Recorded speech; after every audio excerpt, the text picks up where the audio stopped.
You see a lot of stats thrown around, but one I saw recently really made me stop and think. It was from this Indiaspora report. Oh, yeah? What was it? It said the Indian-American community, they're only about, 1.5% of the U.S. population? Something like that, yeah. Tiny fraction. Right, but they contribute something like 5 to 6% of all federal taxes. Wow. Okay, that is significant. 5 to 6% from just 1.5% of people. Exactly. It just screams, major economic impact from a really small group. It absolutely does. And for anyone trying to get a handle on the U.S. economy, that's a really important signal, isn't it? Yeah. It makes you ask, okay, what's driving that? Precisely. And that's what we want to dig into today. We're going to explore this influence Indian-Americans have on the U.S. economy. We've got the Indiaspora report, right? Some USCIS data on H-1B visas and, some of the chatter around hiring trends, leadership, that sort of thing. Yeah. And the goal here isn't just to throw numbers out. We want to understand the dynamics, like what are the key reasons for this impact? Where is it showing up the most? Mm-hmm. And are there any debates or different angles on this that people should know about? Let's try and cut through the noise, get to the core of it. Okay, so let's start with that Indiaspora report then. The economic numbers are, they're huge. Over $300 billion a year in federal taxes. $300 billion. Just let that sink in. And that's not all. They also donate between $1.5 and $2 billion to charity each year. So massive tax contributions and significant philanthropy. That points to some serious financial strength within the community. It really does. When you put those together, that's a huge amount of money flowing into public services and good causes. It's fascinating how much economic success is concentrated there per person. You got to wonder what fuels that. Good question. Maybe specific industries. The report talks about the hotel industry. Mm-hmm. Did you know Indian Americans run 60% of U.S. hotels? 60%? Seriously? Yeah. Apparently, that generates around $700 billion in revenue, creates over 4 million jobs. Mm-hmm. That's a massive footprint in hospitality alone. Wow. That kind of dominance in a major sector like hotels is, it's really striking. Suggests a strong entrepreneurial streak, maybe? And probably some, established business networks that let them build up that kind of presence. Makes you think about immigration history, maybe focusing on certain niches. And it's not just hotels. On the entrepreneurship front, the startup numbers are pretty eye-opening too. Okay. The report says Indian Americans founded 72 out of the 648 U.S. unicorn startups. Unicorns. Those are the billion-dollar valuation private companies. Right? That's the one. So 72 out of 648. That's more than 10%. That really highlights their role in innovation, creating new value. Unicorns are often, the leading edge, creating jobs in new fields. Mm-hmm. Being overrepresented there says a lot about maybe risk-taking, innovation culture. Yeah, definitely seems like it. But it's not just about starting companies either. We're seeing them rise in leadership in big corporations too. The CEO level stuff. Exactly. Indiaspora found 16 Indian CEOs running Fortune 500 companies. And we're talking big names. Yeah. Sundar Pichai at Google, Satya Nadella at Microsoft. Right. Arvind Krishna at IBM, Shantanu Narayan at Adobe. The list goes on. Yeah, those are household names. Huge global companies. Having people from this community leading some of the world's most valuable companies, that really says something about their leadership skills, doesn't it? Mm-hmm. And the trust these massive boards put in them. Mm-hmm. Their decisions at the top, they shape so much of the economy. You have to wonder about the paths they took, the skills that got them there. For sure. And it's clear the economic side is huge, but the report also mentions, contributions outside of just money. Like what? Public service, medicine, education, culture, even cricket, apparently. Cricket. Okay, that's interesting. Yeah, it paints a picture of a community that's really woven into many different parts of American life. That's a crucial point. The economics are powerful, yes, but a community's impact is always broader than just dollars, right? Things like medicine, education, those affect everyone's well-being, the country's future. It shows a deeper integration. Okay, so let's switch gears a bit. A major way many skilled folks from India come to the U.S. is through the H-1B visa program. Right, the visa for specialized jobs needing a degree or more, tech, engineering, that sort of thing. Exactly. And the USCIS, the immigration agency, they have this H-1B employer data hub. Mm-hmm. It tells you which companies are applying for these workers. Yeah, the H-1B program itself is always a hot topic, isn't it? Immigration policy, workforce needs, global competition. It's all wrapped up in there. That data hub is useful, shows you where the demand is. Now, when you look at who gets these H-1Bs, well, there's this other report. Indian professionals in Western corporate hiring. It had a stat that just jumped out. Okay. It says Indians make up about 75% of all H-1B visas in the U.S. 75%, 3/4. Yeah, that's really dominant, isn't it? Yeah. What do you make of that? Well, it's striking. It really underscores how much U.S. companies, especially in tech, rely on skilled professionals from India.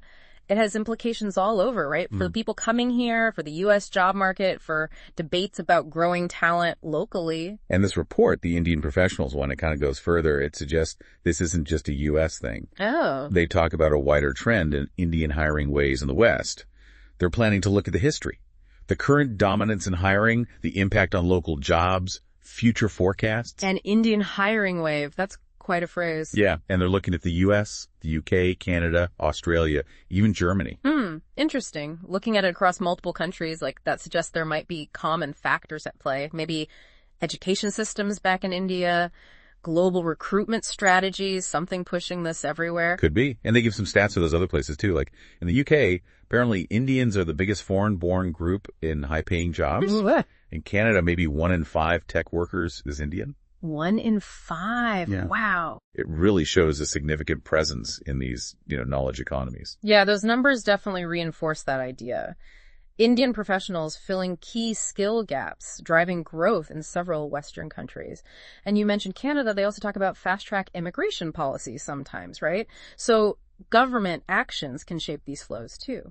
Absolutely. Now, whenever you have a big trend like this, you often get, different viewpoints, sometimes controversy. Sure, that happens. And that kind of flared up recently. There was this post by a U.S. attorney about an Indian CEO. Times XP reported on the whole debate it sparked. Right, I think I saw something about that. It's important to look at these different perspectives when they come up. So the Times XP piece, what did it say the attorney was claiming about this specific CEO, right? Yeah, specific CEO. The company got acquired by a private equity firm. Okay. PE firms often come in to restructure, cut costs. Right. And the attorney alleged this CEO replaced the founders with people from his own community, cut pay during COVID, froze promotions, laid off older, experienced staff, outsourced work to India. And that all this hurt the company culture, overloaded remaining staff, and even upset clients.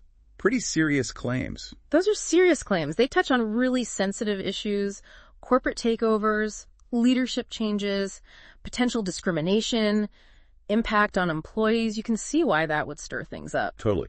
And the reaction online was really divided. You had some people chiming in saying, yeah, that sounds familiar, sharing stories of companies changing for the worse after buyouts, feeling overworked, the good culture vanishing. Those personal stories always hit hard, don't they? They make abstract issues feel real. It suggests the attorney's post, whether accurate about that specific CEO or not, tapped into some broader anxieties people have about acquisitions and leadership shifts. But then you had a whole other group pushing back strongly. How so? Saying, hold on, emphasizing the hard work, the drive, the value Indian immigrants bring.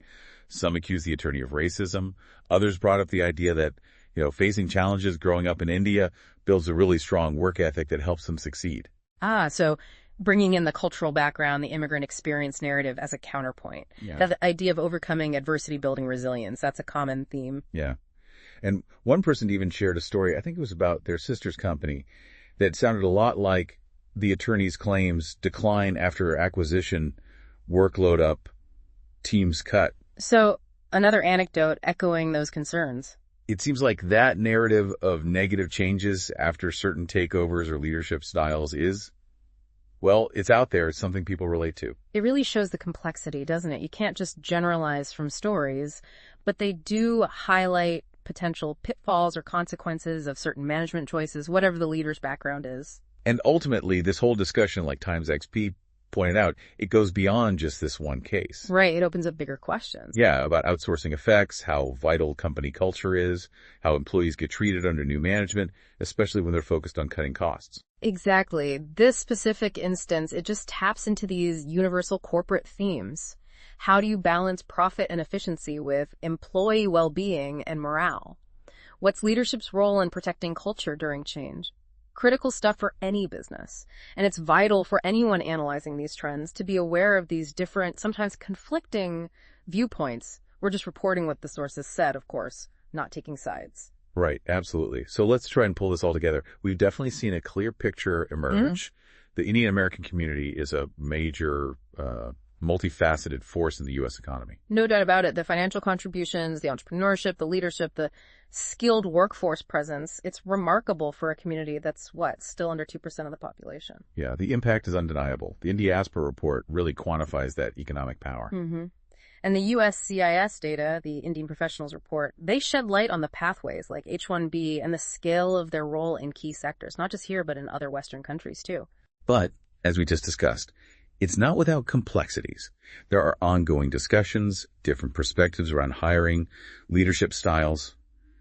That debate sparked by the attorney's post showed that clearly. Absolutely. It highlights that this is a dynamic situation, an ongoing conversation with different facets and sometimes tensions. What's really interesting is seeing how all these pieces connect, right? Mm-hmm. The big economic numbers, the visa pathways, and then these more nuanced debates about what happens inside companies. Yeah, it gives you a fuller picture. You see a community making huge contributions, but also being part of these broader dialogues about the modern workforce, corporate culture, globalization. Yeah. So for everyone listening, thinking about all this data, the different reports, the viewpoints we covered, what do you think are the long-term implications for the U.S. economy, for the workforce?